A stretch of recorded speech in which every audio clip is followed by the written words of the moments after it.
Hello there. This is Deb Owen and Lupe Castaneda. Yes, sorry, another edition of Deb Talks.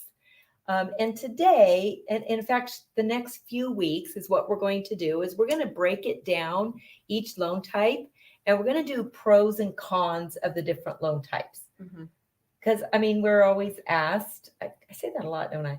But it's the truth, though. Yeah, we're always asked. We are always asked. What's the big deal about this one or this one or this one? So we just thought we would do a quick little overview of, again, the pros and cons of each one of them. Yeah. And we're going to start today with conventional financing. So what does conventional financing mean? Basically, it's just a way that a lender can close on your home loan. Sounded silly, but so conventional can come up with as little as 3% down payment. The myth is that you need 20% down. That is absolutely not accurate. On a primary residence home, so if you're going to own or occupy and live in that as your residence, you can come in potentially with as little as 3%. That 3% down. Correct. Right. And then you can go obviously up from there. If you are going to do that as an investment property, rent it out, then you do have to have a minimum of 20% down. Correct. And then if you're going to use it as your second home, a vacation home, and we do quite a bit of those, especially our beautiful Idaho has a lot of those areas in it, then you do have to have a minimum 10% down. But conventional can, again, one of the very pros about a conventional financing is 3% down payment. Yeah. Another difference on conventional financing is the credit score requirement. Yeah. Right? Right. Conventional financing says that it can go down to a 620 credit score. It cannot go below that. Correct. That can be a hard, that is a hard stop. Yeah. But we still that is one of the particulars in regards to the credit score. But as you're going to move forward and mention more things, we do need to have all the things. Right. But if you're below what I was kind of getting the at, hard stop 620. Okay. But if you're below even sometimes, a 660 can be difficult to get approval on a conventional loan. Correct. But conventional guidelines says to a 620.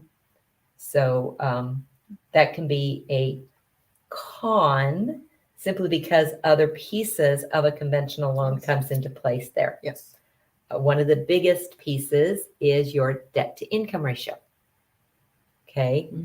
So on a conventional loan, again, there's a hard stop on a conventional loan for every single lender, that what we call your back end ratio, which is your housing expense and all your other debts that we're going to see on your credit report. That's your back end ratio. It will literally hard stop us at 49.99%. Yeah. Can't go over that. Won't get approval. Won't be able to close on the loan. Yeah. So it's got to be below that. Yeah. Every loan also has what they call front end ratio, which is your housing ratio. There's no real requirement or guideline. Yeah, there's a guideline, but it's really honestly just that. It's a guideline. It's not a hard stop. It's not a requirement on your front end ratio. So if the back end ratio works, we just kind of play with it to see where your max front end ratio can be. The closer those two ratios are higher, the less likelihood that you could get approval on a conventional loan. Correct. And that, like if your back end ratio is 47 and your front end ratio is 47, it's not saying it's impossible, but it's a little more difficult to get that approval on that conventional loan. Yeah. I would agree with that as well. Before I move off of credit, I already did move off of credit, didn't I? But before I move off of credit, bankruptcies have to be discharged at least that 7 year. Well, there's different types of bankruptcy. So there's different hard stops on how long it has to be discharged, and that's discharge date. That's not file date. There's always a difference. So Correct. a 7 is going to be different than a 13. Mhm. And then, of course, if there's been a foreclosure or even a short sale, there's some requirements on how far away those can be. So, I mean, we've literally had clients with over 700 credit score, but that bankruptcy hard stop is there and you can't get that past that. No. Yeah. Because on a conventional loan, one of the cons, I guess you would say, on a conventional loan is there's a lot of hard stops. There's Yes. not a lot of forgiveness when you're getting to credit scores and when you're getting to debt ratios and when you're getting to those kind of things. There's just not a lot of forgiveness there. Yes. They're conventional loans are, I call them the sticklers. Yeah. They're stickler loans. They are. They're like Debbie said, there's a lot of hard stops. There's no leeway on certain things, especially with conventional loans. Right. Yep. And PMI, yep. private mortgage insurance. Mhm. Okay. Private mortgage insurance would be required on any of the conventional loans without 20% down. So I think that's where that myth comes out that people think, oh, I have to have it. You don't. You just would have what's called private mortgage insurance Mhm. if you don't have that 20% down. Debbie, why don't you explain what private mortgage insurance is? Because I feel like a lot of people still don't understand what private mortgage insurance is. So explain that real quick and then go back into Some of the the pros. difference. Okay. Yeah. Mhm. What private mortgage insurance does is doesn't help you, the consumer, at all on any level. It is just an insurance that the servicer, which is either Fannie Mae or Freddie Mac, says that lenders have to have, that in case there is a default on that loan, there's at least insurance there that gives us some partial payback. So that's all it is.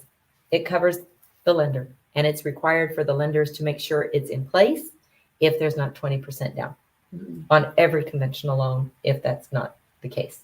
And this private mortgage insurance can be financed in the loan, correct? Right. And this is different ways that this conventional loan allows you to do that private mortgage insurance. Lupe does a lot of those because Mhm. you can have it, and you, the consumer, doesn't get a shot for it. There's about 5, maybe 6 mortgage insurance companies in the United States. I can't remember exactly off the top of my head, that all lenders go to. And we can shop them for the best rate, because trust me, we're going to. Mhm. The best monthly rate, annual rate, however the best way we can get that for you. Yeah.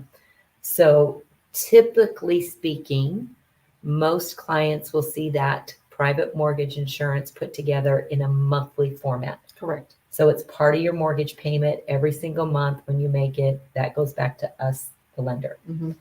typically speaking. And the reason we have to have, or a consumer has to have mortgage insurance, is because not coming in with 20%, then Is it more of a risk of a loan? correct. Mhm. Right. And so that risk has to be offset with something. And so that is why that guideline is there. Yes. And that's not a guideline. It's a hard set rule. Mhm. It's there. But like Lupe was talking about, you don't have to have it just monthly. If you're putting a minimum of 5% down, you can't do it on a 3% down loan because it doesn't work that way. But on a 5% down conventional loan, maybe it's cheaper to pay a lump sum. Mhm. You could finance that lump sum into your loan. And most of the time, then we find the payments are a little cheaper than paying a monthly premium. Or you could pay that out of pocket. Mhm. Or you could do what they call a split, where some of it's paid out of pocket by either the lender. And I guarantee you, if we do it that way, instead, your rate is going to be slightly higher on that, but that's okay. Mhm. It might work better for everybody or for you. And then we could either do it that way and put some of it into your loan. So there's several ways you can look at it. Mhm. I feel like, and maybe you do too, there's a lot of mortgage lenders out there don't look at it any other way than the standard, do it at monthly, blah, blah, blah, blah, blah. I feel the same way. And that's not always the best case. They're not always. Sometimes it is, but sometimes it's not. So Correct. that's just one thing that we're going to pay attention to Mhm. is what's going to be the best for you. And by the way, we're just not going to assume it. We're going to show it to you. That's Okay. what I was going to bring that up as well. If you are out there and you're getting numbers, or even if you're meeting with us and getting numbers, we're gonna give it to you. We're gonna show you how it black will and look white. either way. Yeah, Right. we'll show it to you. That's our commitment to our clients. Because part of a conventional loan, we talked about, part of private mortgage insurance on this, we talked about a credit score already. So credit on the private mortgage insurance, when we go out and get that, a credit score is a huge factor on what the premium amount you pay.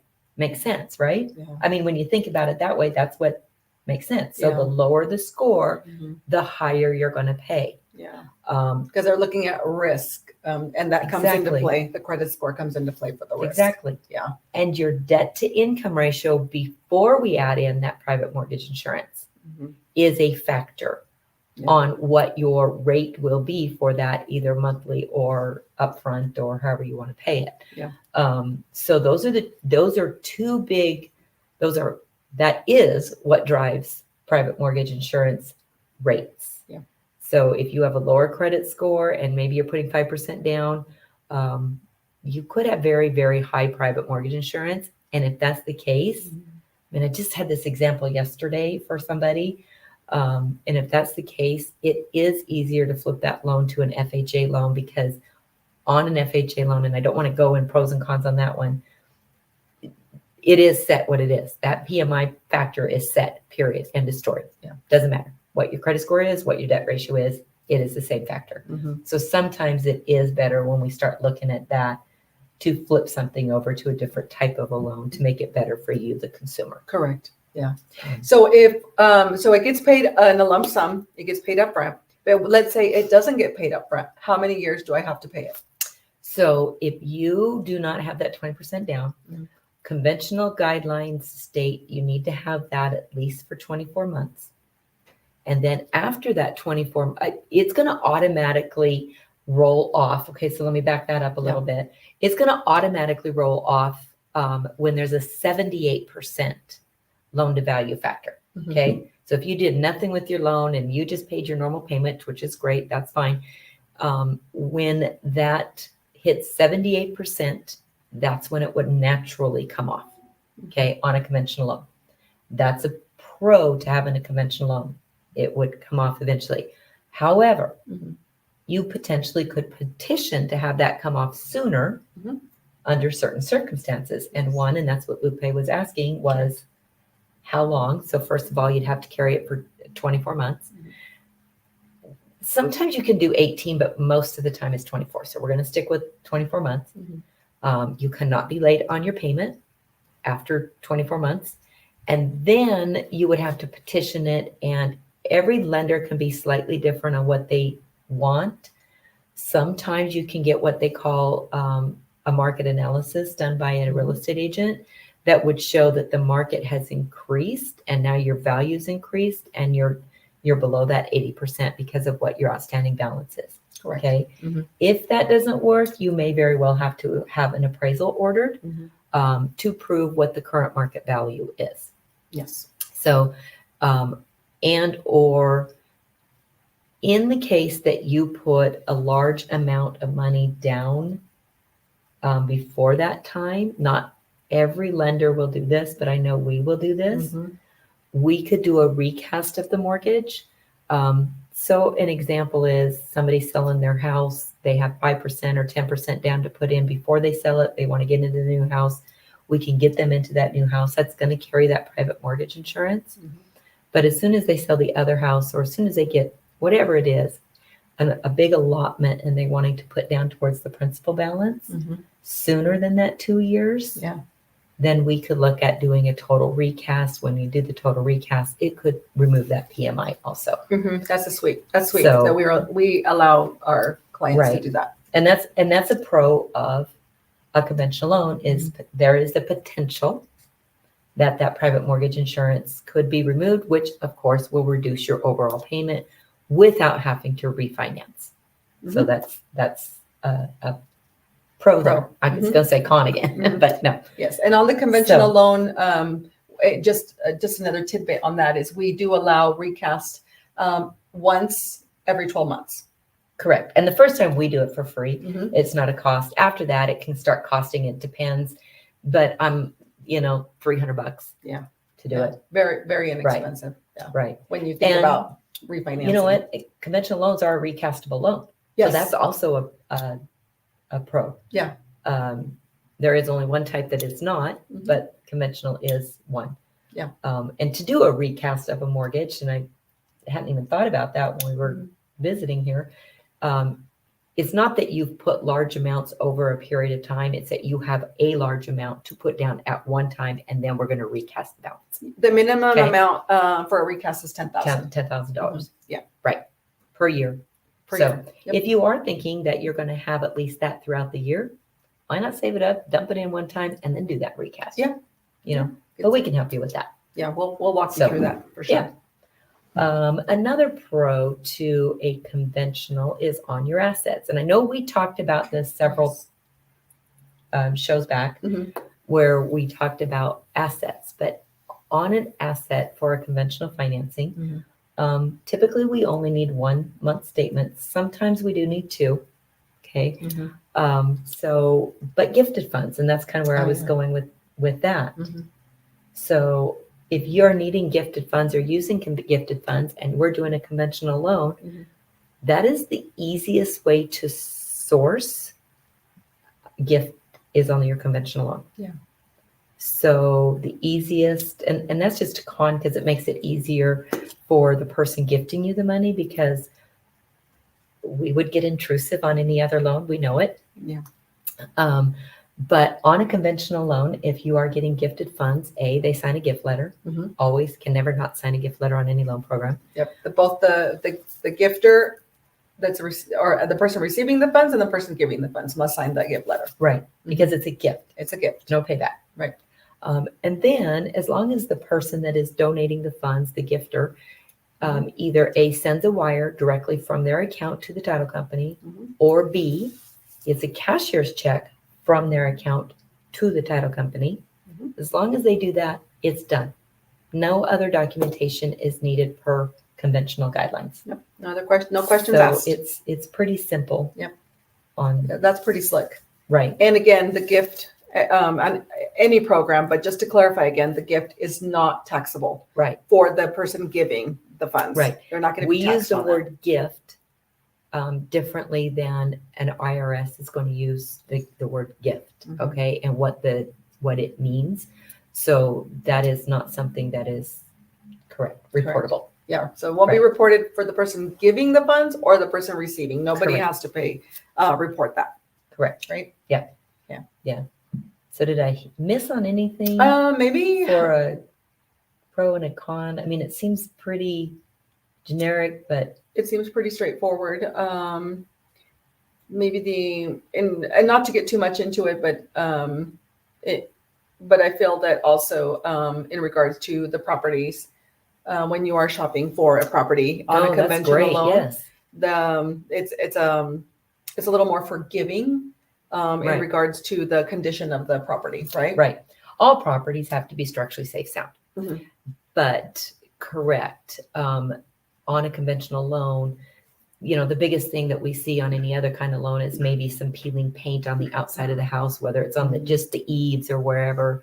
If they've got an old shed out there, or, porches, those kind of things we see will go by a conventional guideline or a conventional appraisal a lot better, unless it's really, really bad.